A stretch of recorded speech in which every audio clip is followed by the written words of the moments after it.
कुदरत की दुनिया अजूबों से भरी है। हर जीव लाइफ के इस पेचीदा जाल में अपना एक खास रोल निभाता है। इनमें से एक है शानदार पक्षी, the great Indian bustard. Scientists इस पक्षी को नाम से जानते हैं। द ग्रेट इंडियन बस्टर्ड की एनिमल किंगडम में पोजीशन काफी नाजुक है। इसकी खुद की किसी कमी की वजह से नहीं, बल्कि हम इंसानों ने इसकी दुनिया पर जो जबरदस्त दबाव डाला है उसकी वजह से। Day, the International Union for Conservation of Nature यानी IUCN ने इस पक्षी को अपनी रेड लिस्ट में क्रिटिकली एंडेंजर्ड बताया है।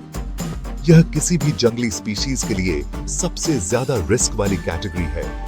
मतलब जंगल में इसके विलुप्त होने का खतरा बहुत ज्यादा है।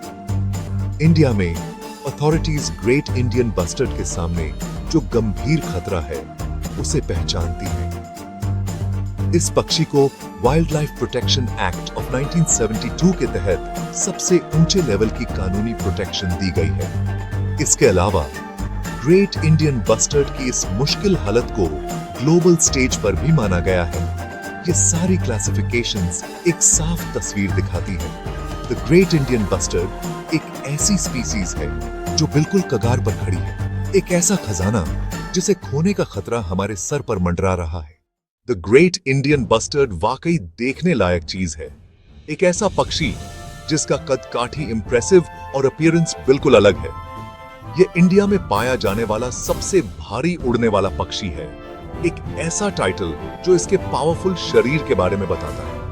नर तो खासकर बहुत स्ट्राइकिंग होते हैं, अक्सर 2 मीटर जितने ऊंचे होते हैं। अपने ग्रासलैंड घरों में उनका एक दबदबा होता है। द ग्रेट इंडियन बस्टर्ड खुले मैदानों का जीव है जो भारतीय उपमहाद्वीप के बड़े सूखे ग्रासलैंड्स और झाड़ीदार रेगिस्तानी लैंडस्केप्स के लिए परफेक्टली अडेप्टेड है। ये सूखे और सेमी एरिड इलाके इस पक्षी को पनपने के लिए जरूरी खास कंडीशंस देते थे, या कम से कम पहले देते थे। पुराने जमाने में द ग्रेट इंडियन बस्टर्ड उत्तर पश्चिमी और मध्य भारत के काफी बड़े इलाके में और यहां तक कि पाकिस्तान के कुछ हिस्सों में भी घूमता था। लेकिन इसका रेंज हाल के दशकों में बहुत तेजी से सिकुड़ गया है। आज इसकी पॉपुलेशंस बिखरी हुई हैं और इंडिया के कुछ खास स्टेट्स तक ही सीमित हैं। राजस्थान एक बहुत जरूरी गढ़ है, खासकर जैसलमेर के डेजर्ट नेशनल पार्क के अंदर, जो इस अनोखे रेगिस्तानी इकोसिस्टम को बचाने के लिए एक विशाल सैंक्चुरी है। गुजरात में भी इसकी एक छोटी पॉपुलेशन है, मुख्य रूप से कच्छ के रण के बड़े ग्रासलैंड्स और सॉल्ट फ्लैट्स में। इसके डिस्ट्रीब्यूशन का सिकुड़ता हुआ नक्शा सीधे तौर पर इंसानी एक्टिविटीज का नतीजा है जो इसकी पुश्तैनी जमीनों पर कब्जा कर रही हैं।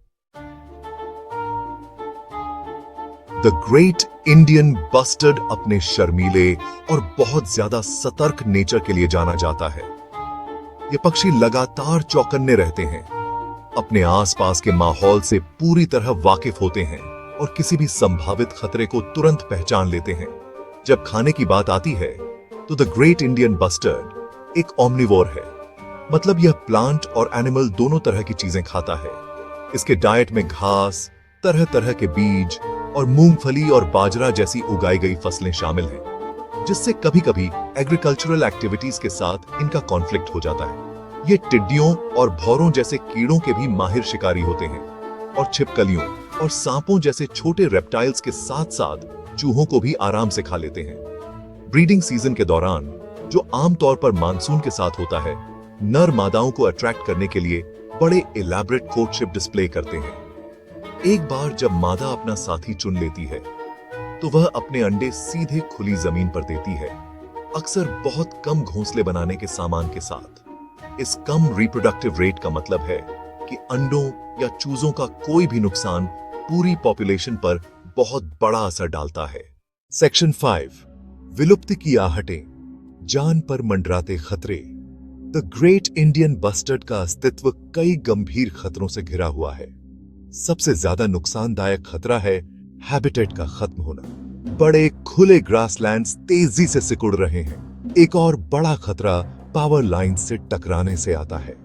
ग्रेट इंडियन बस्टर्ड्स की उड़ान में मैन्यूवरेबिलिटी सीमित होती है। सेक्शन 6, ग्रासलैंड्स के रखवाले, एक कीमती स्पीसीज को बचाने की कोशिशें। ग्रेट इंडियन बस्टर्ड की गिरावट की गंभीर सच्चाई का सामना करते हुए मिलजुल कर कंजर्वेशन की कोशिशें शुरू की गई हैं, जो इस शानदार पक्षी के लिए उम्मीद की एक किरण जगाती हैं। 2016 में इंडियन गवर्नमेंट ने project great Indian bustard launch किया, जो इस स्पीसीज को विलुप्त होने के कगार से वापस खींचने के लिए एक डेडिकेटेड पहल है। कंजर्वेशन स्ट्रेटजी का एक मुख्य आधार प्रोटेक्टेड एरियाज बनाना और उनका मैनेजमेंट करना है। जंगल में ग्रेट इंडियन बस्टर्ड के धीमे रिप्रोडक्टिव रेट और अंडों व चूजों की ज्यादा मोर्टेलिटी को देखते हुए एक कैप्टिव ब्रीडिंग प्रोग्राम शुरू किया गया है। सबसे डायरेक्ट और असरदार खतरों में से एक पावर लाइंस से टक्कर को भी इनोवेटिव तरीकों से एड्रेस किया जा रहा है। खासकर राजस्थान गवर्नमेंट ने ग्रेट इंडियन बस्टर्ड के क्रिटिकल इलाकों में अंडरग्राउंड पावर लाइंस लगाने की कोशिशें शुरू की हैं। ये उपाय हालांकि महंगे और लॉजिस्टिकली मुश्किल हैं, इन शानदार पक्षियों की एक्सीडेंटल मौतों को कम करने के लिए बिल्कुल जरूरी हैं। सेक्शन 7, गोडावण की गूंज, दिलचस्प बातें और cultural significance. The great Indian bustard सिर्फ एक बायोलॉजिकल जीव नहीं है, यह जिन इलाकों में रहता है वहां के कल्चरल ताने बाने में एक खास जगह रखता है। राजस्थान में इसे प्यार से गोडावण के नाम से जाना जाता है, एक ऐसा नाम जो लोकल विरासत और गर्व से जुड़ा है। इंटरेस्टिंगली, एक समय था जब द ग्रेट इंडियन बस्टर्ड को इंडिया के नेशनल बर्ड के उम्मीदवार के तौर पर सीरियसली कंसिडर किया गया था। इसकी शानदार अपीयरेंस और भारतीय लैंडस्केप के साथ इसका मजबूत जुड़ाव इसे एक काबिल दावेदार बनाता था। आखिर में द इंडियन पीफाउल को अपने चमकीले पंखों और ज्यादा बड़े डिस्ट्रीब्यूशन की वजह से इस सम्मान के लिए चुना गया। द ग्रेट इंडियन बस्टर्ड की गिरावट खतरनाक रूप से तेज रही है। कुछ दशक पहले ही ये पक्षी अपने पूरे रेंज में कहीं ज्यादा आम थे, लेकिन लगातार दबावों ने बहुत बुरा असर डाला है। यह अविश्वसनीय रूप से छोटी संख्या इस स्पीशीज को तलवार की धार पर खड़ा कर देती है, जहां हर एक पक्षी कीमती है और हर नुकसान इसे हमेशा के लिए विलुप्त होने के एक कदम और करीब ले जाता है। सेक्शन 8, एक साझा जिम्मेदारी। हम सब कैसे मदद का हाथ बढ़ा सकते हैं? द ग्रेट इंडियन बस्टर्ड को विलुप्त होने से बचाने की चैलेंज मुश्किल लग सकती है, लेकिन अगर हम सब अपनी भूमिका निभाएं तो यह नामुमकिन नहीं है।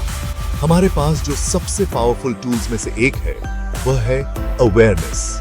द ग्रेट इंडियन बस्टर्ड के बारे में जानकर और इसकी कहानी दूसरों के साथ, हमारे परिवारों, दोस्तों और कम्युनिटीज के साथ शेयर करके हम इसके कंजर्वेशन के लिए एक बड़ा सपोर्ट बेस बनाने में मदद कर सकते हैं। अगर आप उन इलाकों में या उनके पास रहते हैं जहां ग्रेट इंडियन बस्टर्ड्स पाए जाते हैं, या अगर आप कभी इन इलाकों में जाते हैं तो आप उनकी प्रोटेक्शन में डायरेक्ट रोल निभा सकते हैं। ग्रासलैंड हैबिटेट्स की प्रोटेक्शन और रेस्टोरेशन को सपोर्ट करना भी योगदान देने का एक और जरूरी तरीका है।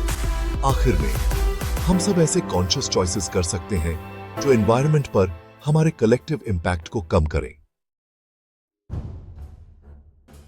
सेक्शन 9, उम्मीद की किरण। इंडिया के इस आइकॉनिक बर्ड के लिए भविष्य की राह बनाना। द ग्रेट इंडियन बस्टर्ड की कहानी, जैसा कि हमने देखा है, बहुत ज्यादा खूबसूरती और गहरे खतरे की कहानी है। यह शानदार पक्षी इंडिया की कुदरती विरासत का एक सच्चा आइकॉन विलुप्त होने के कगार पर खतरनाक रूप से खड़ा है। ऐसे अनोखे जीव का खो जाना एक ऐसी ट्रेजेडी होगी जिसे पलटा नहीं जा सकेगा। यह इस बात का मूक सबूत होगा कि हम उस बायोडायवर्सिटी की रक्षा करने में नाकाम रहे जिसके साथ हम इस प्लैनेट को शेयर करते हैं। लेकिन जब किसी स्पीसीज का अस्तित्व दांव पर लगा हो तो निराशा एक ऐसी लग्जरी है जिसे हम अफोर्ड नहीं कर सकते। हालात क्रिटिकल हैं, फिर भी अभी भी पासा पलटने का मौका है। द ग्रेट इंडियन बस्टर्ड के लिए रिकवरी का रास्ता बेशक लंबा और चैलेंजिंग होगा। आखिर में द ग्रेट इंडियन बस्टर्ड का भाग्य एक कलेक्टिव इच्छा शक्ति पर निर्भर करता है, एक साझा समझ कि इसका बचना सिर्फ एक्सपर्ट्स का मामला नहीं है, बल्कि पूरी इंसानियत की जिम्मेदारी है।